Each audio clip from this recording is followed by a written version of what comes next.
Hello everyone, welcome to our Let's Play series of Shadowrun Dragonfall. This is Colonel RPG as usual, and I'm very happy that you chose to join me today here in the Feuerstelle. I believe that's how it's pronounced. I wasn't too far away. Anyway, we're doing the mission for Glory, and we're alone here with her. Hopefully we're alone. Let's destroy a temple. Let's see what happens. The doorway... oh no. The doorway shimmers with a faint red light. As you approach the door, you can feel a squirming sensation in the back of your skull. Your limbs begin to tingle and then feel heavy. The closer that you get to the doorway, the more of a struggle it is to continue moving forward. It feels as if the strength is being siphoned from your body.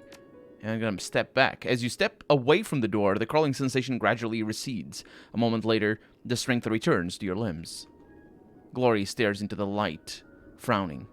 The shrine room is through there, but this barrier wasn't here before. Harrow must have warded the doorway after I ran. How do we get through? The ward is like a lock. There must be a key. A grimace crosses her face. And I know who has it. There's only one person here that Harrow would offer it to. Marta. She nods. Looks like we're going to have to confront her after all. The razors flick out of her fingers. Let's go. Okay. I like that dialogue there was very much influenced by the fact that we know where Marta is. In fact, the quest compass also knows. Okay, that was a blunk sound. This soundtrack, beautiful though it may be, it does have some well, I guess it doesn't really take away from how beautiful it is, but there's some sounds and all that. Before I started the recording, there were a few. There's a few electronic sounds. There's a few extra. There was a bass kick, I think, the drum kick. But I don't know. Let's see what happens here. Listening at the vent, you hear only the sound of moving air. Let's open the door. People are here. Okay.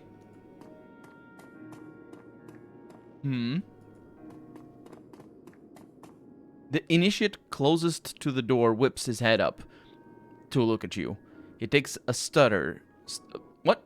He takes a stutter step backward in alarm, and then opens his mouth to cry for help. You don't want to do that. Glory looks deep into the initiate's eyes, transfixing him. We're friends of Harrow's. Don't bother calling Marta out here. We're just going in there and have a word with her. The initiate eyes you nervously. His gaze flits to Glory, and then falls to her cyber limbs. He swallows. Yeah, okay. He takes a step back. You do that. That's not Marta. What's going on? Why can I talk to you? The initiate by the door is staring at Glory's limbs, her eyes wide. She's a mousy little thing. Probably somewhere in the vicinity of 17 years old, with purple contact lenses and a shock of blue hair. She glances up at Glory, blinking. You used to live here, didn't you? I've seen your picture before. Glory's expression remains neutral. Really? I think so. I didn't look at it long. It was in a room that I wasn't supposed to be in, but I'm pretty sure that it was you. It probably was. You're right. I did live here a long time ago. I was like you back then, a scared kid. Brought here by Marta for a chance at a new life. I like Marta. She's so nice. I always feel safe when I'm with her. Most adults aren't like that. They either don't notice you or they do for the wrong reasons. But Marta, she cares about us. There's a long pause, and then the initiate looks at you, screwing up her courage. She speaks. Can I ask you a question? Go ahead, ask away. Well, I overheard Marta talking with Mr. Harrow yesterday. I think that they were talking about our meeting with him, the one that Marta was just telling us about, where we'll learn to see the world in a different way. Go on. Well, I couldn't really hear the whole conversation. It was all muffled, but what I could hear was kind of weird. Mr. Harrow said some stuff about a shrine, and then it sounded like he changed the subject because he started talking about dinner. Something about chopping up meat. Well, Marta got real upset and said, they're too new. They're not ready. Make the older ones do it. Stuff like that. But then Mr. Harrow said some other things, and then she calmed down again. When she left, she was smiling. And so I was just wondering, do you know what they were talking about? I want to make sure that Marta is okay, but I can't ask about her or her about it because I don't want her to find out that I was eavesdropping.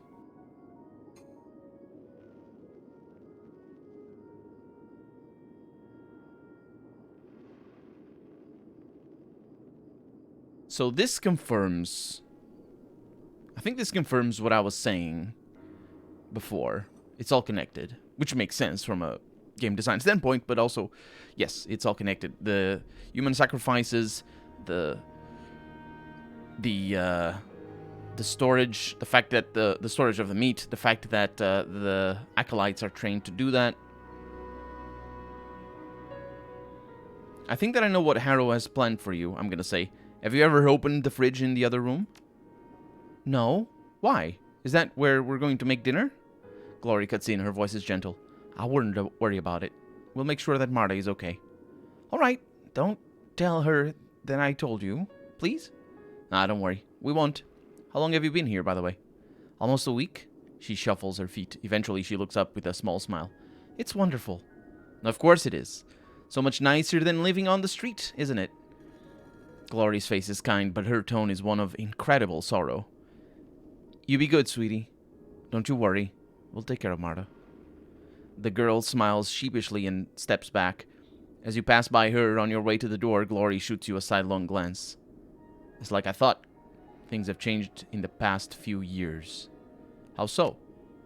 Back when I lived here, Arrow would never have let such a fresh convert prepare a sacrifice. He'd wait until she was in so deep, until she felt so indebted to him that she couldn't turn tail and run.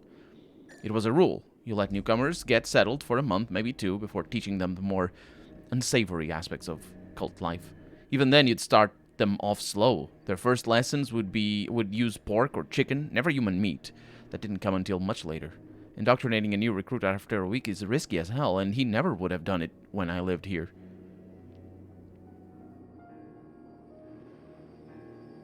Maybe he's getting cocky. Maybe, she says. Or maybe he knows for a fact that they won't run away. The Shrine's influence won't let them. Either way, it's a sign of something. Harrow is getting lazy, letting his captive spirit do the heavy lifting for him. So, what does this mean for us? I'm still working on that, she says, but I don't think that the Shrine is just a tool for Harrow anymore. I think that he relies on it. He's using it as a crutch. She cocks her head slightly, a thoughtful expression on her face. I think that he's let himself become dependent on the damn thing. That girl is never going to have to do what we saw back in that kitchen. We won't let that happen. She nods, a fierce look in her eye. On that, we are agreed. Marta, she says. Marta is just on the other side of this door. However this goes, we're going to have to move quickly afterward. If she dies, Harrow will know it, and I don't trust her to keep her mouth shut if she lives. So we take the key to the shrine room, break through the ward, and confront the spirit. Are we clear on that? Crystal, let's do this. Okay, that's Marta. Let's get a quick save in here, although the game does autosave in these special occasions. The woman in this room is lovely. Full lips contrast artfully with her fine elvish features, and a tumble of fire-red hair spills down over her shoulders. Beyond her physical beauty, there's something inherently approachable about her. She exudes an almost palpable aura of kindness and warmth. Marta, Glory's old lover, the lure that Harrow used to draw her, and so many others, to Feuerstell.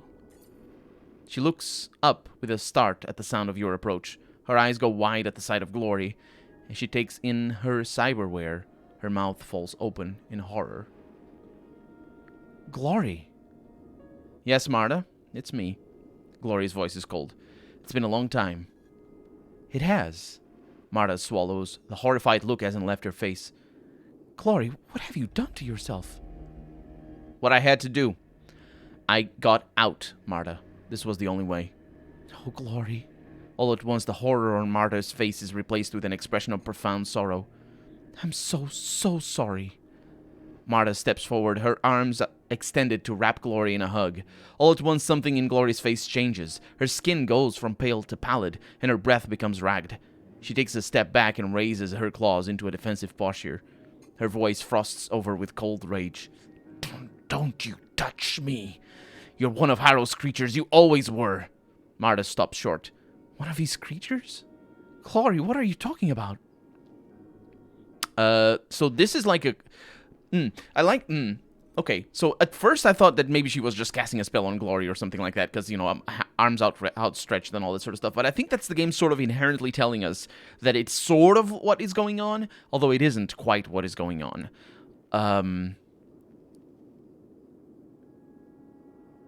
Marta is using her... Oh, that's a thing. So... Oh, that's a cool... I'm not sure if it's intended or how it's exactly is going on, because it is written in the game, so I think it is intended. But I'll explain to you what my thought process right now. So in the Lord of the Rings, to give you some context, I suppose for what I'm seeing here, in the Lord of the Rings, there's this character called Saruman, and the way the books are written, they intentionally use vague words and vague descriptions to make you not really think that anything magical is really going on. But Saruman is a wizard, effectively. He's a wizard, he's a magician. And he has magic.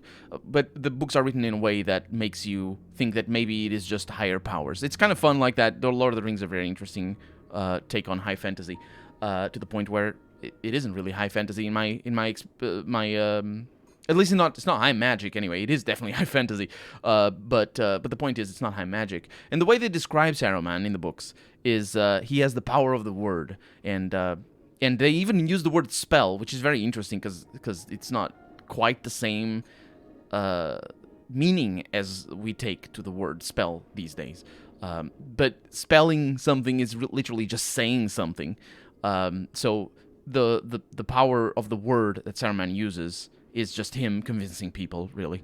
And of course, he knows how to use that power, but he's magical about it. And yeah, that's how he does it. He convinces people about things, makes them do what he wants them to do.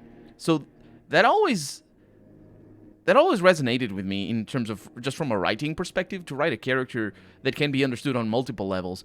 Because on the one hand, and if you saw the movies, even if you haven't read the books, if you saw the movies, there's, although it's only the extended cut, I'm not actually sure if it's in the extended cut or if it's in the cinema release. There's that Gandalf, another character in the books and the movies. Gandalf says, "Don't let him talk. He'll put a spell on you." No, I'm not sure if it's Gandalf who says that. Yeah, I think it's Aragorn. Yeah, it's kind of complicated. Don't let him talk, he'll put a spell on you. And that's a reference precisely to the magical nature of Saruman's voice and Saruman's words. And that's, you don't let him talk and he's silenced. Talk about D&D. Because silencing is, a way to prevent magicians or wizards from doing things. Unless they have, of course, meta magic and all this sort of... What is it called in D&D when you can cast spells without the vocalization? It's got a name for it. Anyway, the point is, it's all very mundane, the way they talk about it, and it's lovely.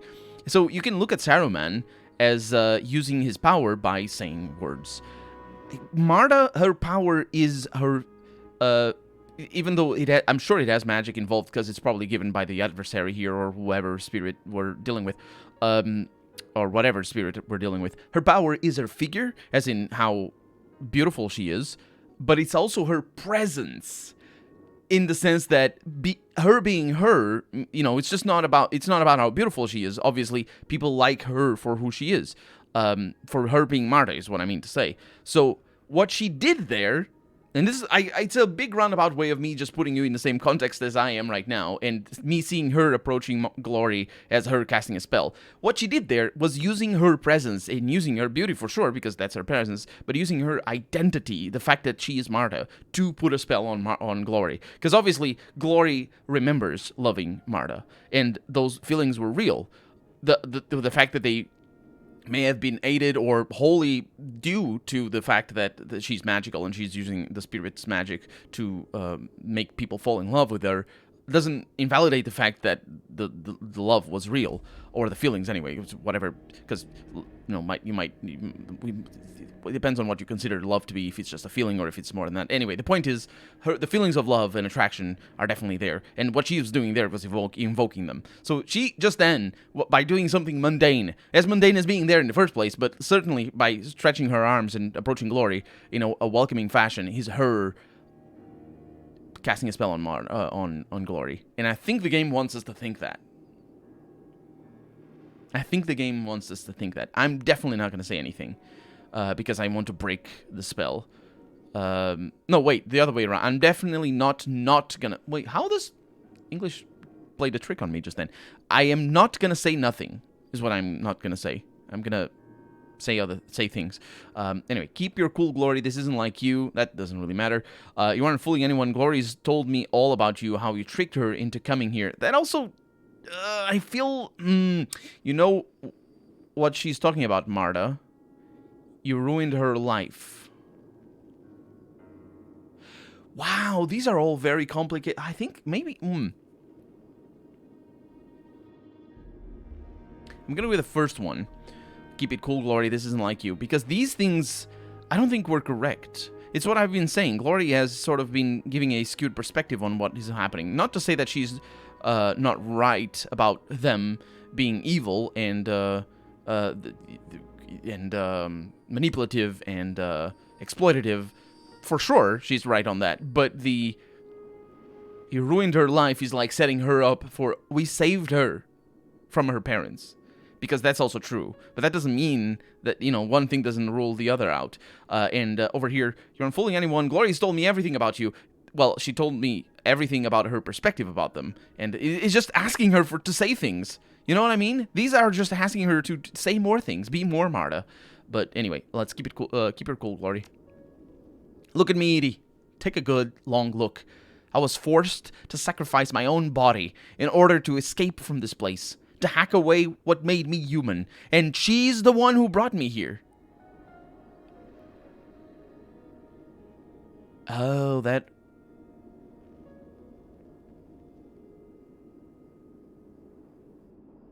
Wait, freaking hell, that was a weird option. It didn't mean what I thought it meant. And you can tell here that it didn't mean what I thought it meant, so I'm just gonna say, I take it back. If she did that to you, which we know she did, because, duh. It's just, I think this is a dialogue written for the benefit of people who play games, and just, play a session of this game and then come back next week and forgot a little bit of the details, because she has told us all about this before. Although it might have been... in a very distant dialogue from her, so maybe that makes more sense, because I think she told us about this, 3 or 4 missions back. Anyway, I don't remember all that, so it's not a problem. But anyway, I take it back. If she did that to you, you have every reason to be upset. Marta's jaw drops open in shock, and her cheeks blush red. Her father ruined her... See, this is what I'm talking about. Her counterpoint. The dialogue options are set up for the counterpoint, which makes sense in a narrative-based RPG. But if I were playing this on a tabletop, I wouldn't let her do that. Actually, yeah, it's kind of complicated for a game master to play with me as a narrative game master, because it's very easy for a game master to plan characters and just be like, oh, I'm gonna drop hints about what's going on, about the bigger plan or whatever, or just tell nice, interesting stories based on characters. But if you have me in your game, you're going to need to give me environmental storytelling. It's not going to... If you get me a character that has powers like this, I'm not going to let them talk. I'm going for that throat. And I would have gone for the throat already, to be fair. No, yeah, I would have. The moment she steps towards Glory, I would... Yeah, Edie definitely would have just cut her head off. And yeah, so no monologues for you. No soliloquies, I believe is the term, the fancy word that you might want to use. You might want to pronounce it properly, because I don't think I did. But anyway, she says, her father ruined her life years before we met. I didn't do anything. If you'd just left me where you found me, says Glory, I never would have hurt anyone. My mother would still be alive. I never would have sold my soul to that abomination that you all worship, and I wouldn't have had to sacrifice my own body to escape from it. This place took everything from me. And it all started with you. Marta looks genuinely hurt. Harrow and I rescued you from a life on the street. A beautiful girl, homeless, penniless, living in a gutter. I pulled you away from all that. I saved you. There's a long pause. Glory stares into Marta's eyes, her expression unreadable. I don't feel much anymore, Marta. Most of the time, I'm completely numb. But for you, I can make an exception. I hate you. I'm sorry that you feel that way, Glory. For my part, I still love you. The razors flick out of Glory's fingertips. Her lip curls into a snarl. Another lie. The last one you'll ever tell. Yes, I don't think that she's lying, or at least she doesn't think so. Well, if she doesn't think she's lying, then she's not lying. Because I love you is if you say I love you and you think you're saying the truth, then you're saying the truth. It's one of those things, I think that we should hear her out. Something strange is happening here. No, you're not gonna pull that on me. I think I know what's going on, actually. She's very much a victim here. Oh, wait a minute. Edie would have. This is Edie. The thing about tabletop.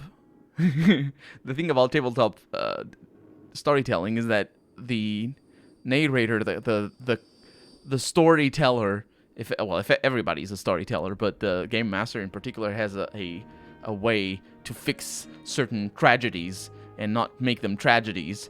But this is going to be a tragedy.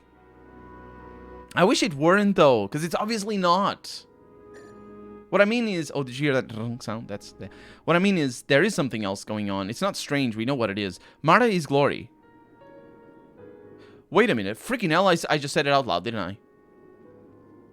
Glory hates herself.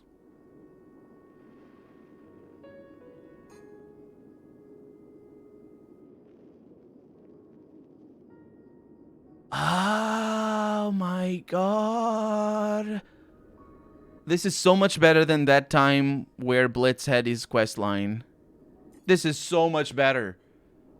Oh, the fact that the narrative works on multiple levels is brilliant. So, it works on 2 levels, not that multiple levels, but, well, maybe let's count them. Anyway, what's going on here? She's telling the truth. She loves Glory. She doesn't think that she hurt Glory, but that's not really the truth that she's telling. She's telling the truth that she loves Glory, and she's doing this for Glory's sake. Or she feels that Glory maybe have betrayed her, or she maybe even not feel resentment. That's how much she loves her. But the reason why that is because of the spirit, or most likely the spirit. Also, Harrow, I'm sure, plays an influence. I wonder what kind of character Harrow is now, because effectively they're both victims. Glory is misplacing her hatred in Marta, but not necessarily because Glory doesn't feel... Not necessarily because it's not warranted for Glory to hate Marta, but more so because she's failing to acknowledge that Marta is herself a victim, but not... Basically, so... They're the same character.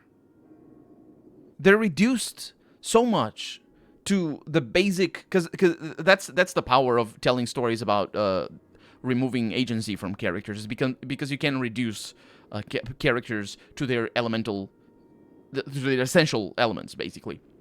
In the case of Glory, she was an abused girl who got kidnapped and brainwashed, and then she decided to break away from the cult. And now she's a specific character, but she's a very young character, because after the brainwash, that's how you start developing things. That's when you start to develop your new character. Marta hasn't had the chance yet to develop that new character. So Marta is basically, as far as we know, she's probably I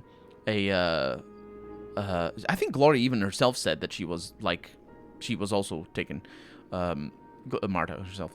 But the thing is, she just, she was probably abused as a kid, and she was taken in by Harrow, who brainwashed her, using the spirit, most likely.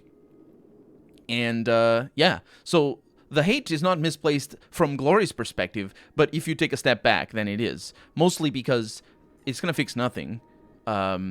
She's going to inflict real pain in a person who loves her.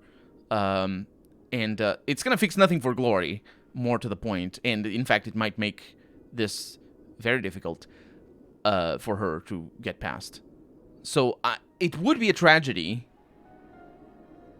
I don't know. It's kind of complicated. I feel like it would be a tragedy if I let her kill Marta. But at this moment, because I see the narrative, I told you already what I feel. So the tragedy works differently. So I'm not gonna step aside. I'm gonna say the second one. Or the first one. I haven't read all of them, but the point is, yeah. The game is giving us all that we need, but taking a step back to appreciate this is I love it. I don't think that she's lying is the first option, or at least she doesn't think so. She believes what she's saying. The second option is I think that we should hear her out. Something. Let's go with the first one because it's more obviously about Marta's own perspective, rather than just trying to dismiss what Glory feels about this, because that's not really the point. I'm not trying to dismiss Glory's feelings.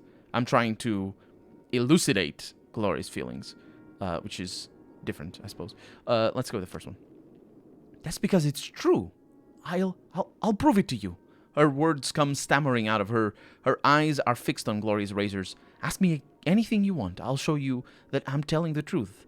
I never wanted anything bad to happen to you, Glory. Not ever. Glory wheels to face you. Why are you listening to her? She's just telling you what you want to hear. That's her whole purpose here, remember? She's bait. Why should we listen to anything that she has to say? Remember, her power is not... She's not Saruman. Her power is her presence, is her identity. And it works on Glory. It doesn't work on me, though. Because, I never loved her, so it doesn't work. But, of course, it just doesn't... Yeah. So, what Glory is saying here is not necessarily unwarranted. She is bait. But let's see what we have over here. What our choices are. The cultists aren't responsible for their actions, remember? That's as true for Marta as it is for everyone else. Unfortunately, he doesn't say that's as true for Marta as it is for you. Because that is the connection. That's why they're two characters. They're the same character. In a sense that Glory deserves forgiveness, but so does Marta. Knowing how the shrine is affecting her mind might help us, Glory. That's a pragmatic approach, okay. I don't trust her either. I just want to hear how she's going to try to worm her way out of this. Okay, so that's not what I... Yeah, let's go with the first one, because it is almost what I meant. Maybe the game just doesn't want to, feed us all the subtext, because, it's fun, it's lovely to get to that subtext by yourself. But anyway, maybe Glory's going to feed that subtext at the end, because it's a good climax. It's just that we are seeing it coming.